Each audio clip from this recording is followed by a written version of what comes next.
Bienvenidos a la plataforma audiovisual de la Universidad Continental en el marco del primer Seminario Internacional sobre Modernización del Estado. Hoy está con nosotros Edgardo Cruzado Silveri. Él es economista y además es secretario de Descentralización de la Presidencia del Consejo de Ministros. Bienvenido, doctor Edgardo, y gracias por estar con nosotros. Muchas gracias por la invitación. Coméntenos cuáles son sus expectativas sobre este primer Seminario Internacional de Modernización del Estado que organiza la Escuela de Posgrado de la Universidad Continental. Lo que tenemos son varias presentaciones de diferentes países y digamos de una manera ordenada, tratando primero de trabajar los temas más de sistemas administrativos y de operación, pero terminando más en los temas de descentralización, que es un poco ya cuando vamos viendo cómo es que los sistemas administrativos impactan en los ciudadanos. Entonces yo creo que es una buena manera de hacer un balance de cuánto hemos avanzado en los sistemas y cómo estos se relacionan con los servicios del ciudadano. Entonces yo creo que la verdad es que de lo que voy viendo hasta ahora, ya estamos casi en el último día del seminario, súper enriquecedor las experiencias que estamos mirando, ¿no? Muchas gracias. Bien, a usted lo ha convocado el tema de los retos para relanzar el proceso de descentralización. Coméntenos un poco qué ha pasado con nuestro proceso de descentralización. Hemos estado avanzando, pero se habla de un proceso de recentralización, de un retroceso. ¿Cómo evalúa usted en esta nueva gestión el proceso? Los procesos de descentralización en el mundo, como estamos viendo en el seminario, son diversos. Ahí van cambiando, van migrando.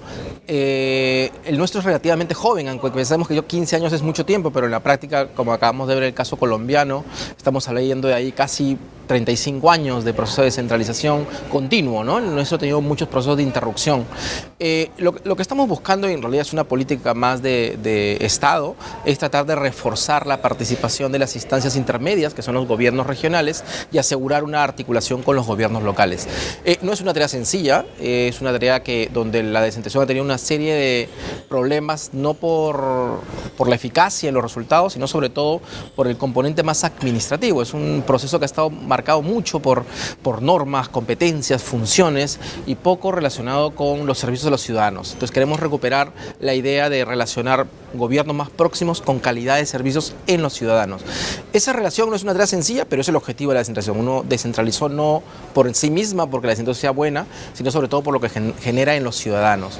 Entonces el objetivo de este relanzamiento de la descentralización es encontrar un vínculo entre cada vez más descentralización, pero cada vez más servicios al ciudadano.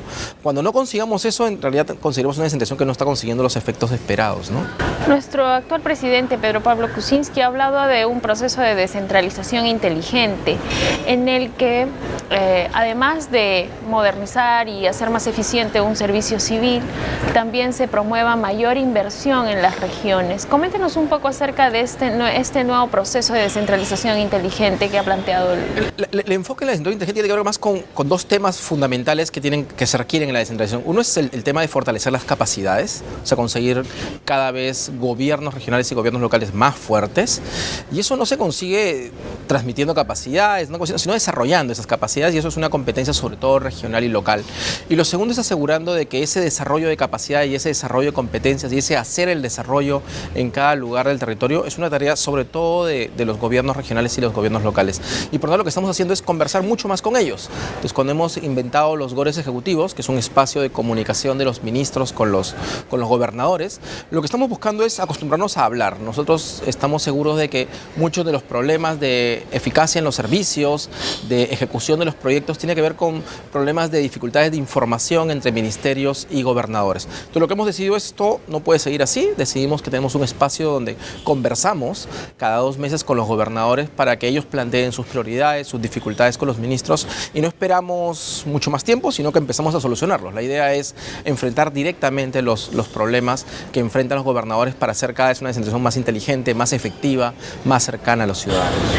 ¿Qué medidas están utilizando algún sistema de incentivos en los gobiernos locales para que ellos también se sumen de manera predispuesta, digamos, a todo este proceso? Lo que estamos asegurando son varias reformas complementarias. La descentralización finalmente es la modalidad en la que conseguimos un país cada vez más equilibrado con derechos para todos los ciudadanos. Pero llegar a eso implica un conjunto de medidas complementarias. Implica tener un buen sistema de inversión pública que tenga una buena atención a las brechas de servicios. Entonces hoy se ha publicado la reforma del antiguo Sistema Nacional de Inversión Pública. Tenemos hoy un nuevo mecanismo con un sistema mucho más simplificado, resultado mucho más adecuado a pensar en la inversión multianual, no pensar en el corto plazo, sino pensar en los próximos años, pensar en una ruta general de 5, 6, 10 años. Además, hemos tratado de cambiar los sistemas estamos haciendo reformas en los sistemas de promoción de la inversión, en los sistemas de competencias, en los temas de agua potable, que es un servicio fundamental desde el gobierno. Entonces, todas estas reformas y estos cambios van a requerir además una conducción política. Esa conducción política se le da la descentralización, donde el centro del ejecutor de estas medidas y nuestro aliado estratégico para generar este desarrollo, estos resultados con estas medidas, son los gobiernos regionales y los gobiernos locales. Entonces, todas estas medidas no son la descentralización, son los elementos que requiere un verdadero proceso de descentralización, y en eso es lo que trabajamos. Trabajamos en darle las herramientas a los gobiernos locales y a los gobiernos regionales para que cada vez puedan tener mejores servicios con sus ciudadanos. Ya que usted ha hablado sobre el proceso de descentralización en el que todos haya una redistribución más igualitaria de servicios y de acceso a derechos, sabemos que el CEPLAN, en el Plan Bicentenario 2021, se ha planteado como principal objetivo hacer que todos los peruanos gocen de derechos, los derechos humanos o la realización de sus derechos. ¿Cuán cerca estamos nosotros de llegar al 2021 con esta meta cumplida? Hoy justo coincide esta entrevista con la presencia del presidente del Consejo de Ministros en el CADE.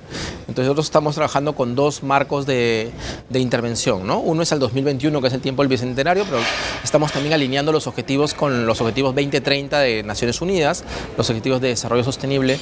Y lo que estamos seguros es que tenemos que conseguir metas tangibles en los próximos 5 años, que no se miden dentro de 5 años, no se miden al 2021, sino se van a medir anualmente. Entonces cada año nos generamos unas metas de gobierno específico en las prioridades que estamos buscando, ¿no? En prioridades en educación, prioridades en salud, prioridades en agua, que son un poco el centro de nuestra política general de gobierno, ¿no? Hay una política general de gobierno que es la que marca esta pauta de organización, y lo que tenemos que asegurarnos es que esa política general de gobierno es la misma que manejamos con los gobiernos subnacionales. No podemos tener una política como gobierno nacional y políticas diferenciadas territorialmente que no conversen. Tienen que ser diferenciadas en función a las necesidades de los territorios, pero tenemos que conseguir que el objetivo y el desarrollo, que es un poco la propuesta del presidente de la República y del Premier, es conseguir que los objetivos de desarrollo de Cajamarca, de Apurímac, de Loreto, de Madre de Dios, son una responsabilidad compartida. Son tanto del gobierno regional y de los gobiernos locales de esos departamentos como también del gobierno nacional. Entonces, tenemos que acostumbrarnos a trabajar juntos. Estamos seguros que los objetivos nacionales se tienen que traducir en el territorio, y los objetivos territoriales el gobierno nacional tiene que acompañar a que eso suceda. El ejemplo, digamos, más claro que tendremos las próximas semanas son nuestra idea de un plan de desarrollo para Cotabambas, para una provincia en particular, que más que un plan de desarrollo son un conjunto de acciones ordenadas, organizadas, de los 3 niveles de gobierno, de todos los sectores del gobierno nacional, en un espacio territorial sobre objetivos específicos de desarrollo para esa zona, ¿no? Que nos permita tener resultados concretos a 2, 4 y 5 años, y ojalá a 15 años también. Eso implicaría cambiar el enfoque de los planes de desarrollo concertado que hasta ahora se han estado trabajando. Eso implica facilitar el proceso de formulación de los planes de desarrollo concertado. Entonces, una de las primeras acciones del presidente de ese plan ha sido generar un proceso de alineamiento de las políticas nacionales con la política general de gobierno, y lo entregó inmediatamente hace 2 semanas en el segundo GOR ejecutivo. Cada gobernador ha recibido los lineamientos de política sectorial para que sea un insumo necesario para la elaboración de sus planes de desarrollo. Y lo segundo que estamos haciendo, Actualizados, ¿no? A los programas, el proceso de actualización de los planes de desarrollo. Los planes de desarrollo son un instrumento necesario, además instrumentalmente muy importante en la gestión pública de los gobiernos subnacionales, y tenemos que conseguir que además vayan cada vez más encadenados con la operación de los gobiernos. Entonces, un segundo gran esfuerzo de ese plan, además de alinear lo nacional, lo regional y lo local, ayudar en ese alineamiento, es asegurar que el plan de desarrollo, este instrumento de planificación anual, se relacione con el plan operativo anual, con el plan estratégico institucional. Entonces, tengamos más claro las acciones que tenemos como orientación de desarrollo al 2030, al 2021, con aquello que hacemos en el día a día, con aquellas prioridades de política y acciones que hacemos como gobiernos regionales, gobiernos locales y gobierno nacional. Pero asegurándonos que el plan de desarrollo y el desarrollo, como repito, de ese departamento no es solo una competencia del gobierno regional, sino es una competencia también de su conjunto de gobiernos locales y de los sectores con acciones y prioridades de política en esos territorios, ¿no?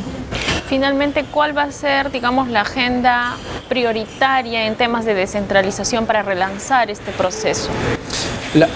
Ahora cuando hablaremos tendremos 10 medidas en general. Una preocupación particular es instrumentalizar esto que parece tan difícil, que es la articulación en el territorio.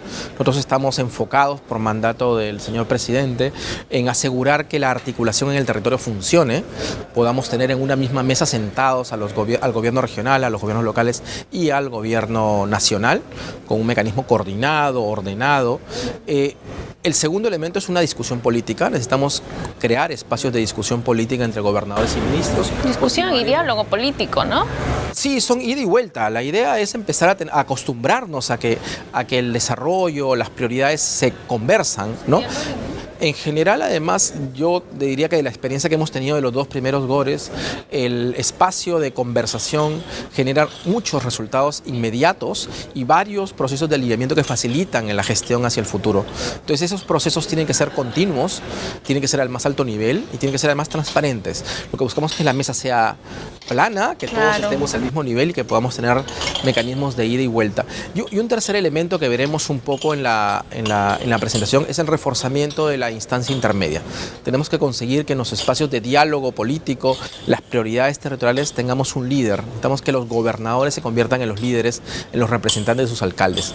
Eso tiene una obligatoriedad de ida y vuelta, ¿no? Tenemos la obligatoriedad de que los alcaldes consigamos en el líder regional traducir ahí nuestras prioridades, pero implica también que el líder regional, el gobernador regional, entienda que no es solo jefe de una entidad pública llamada gobierno regional, sino sobre todo es el representante de ese territorio, ¿no? Es la persona que tiene que estar preocupada por el desarrollo integral de ese territorio y por conseguir que alineemos un poco esfuerzos de gobiernos locales, gobiernos regionales y gobierno nacional. Ustedes van a realizar todo un proceso de acompañamiento a estos líderes, pero además asumo que están haciendo todo un proceso de priorización de gobiernos regionales con, digamos, mayores focos de atención, como los conflictos sociales, altos índices de desnutrición. ¿Cuáles van a ser, digamos, estos GORES piloto, GORES ejecutivos piloto? Cada gobierno regional tiene un marco de prioridades. Es difícil decir que hayan unos que sean más prioritarios que otros.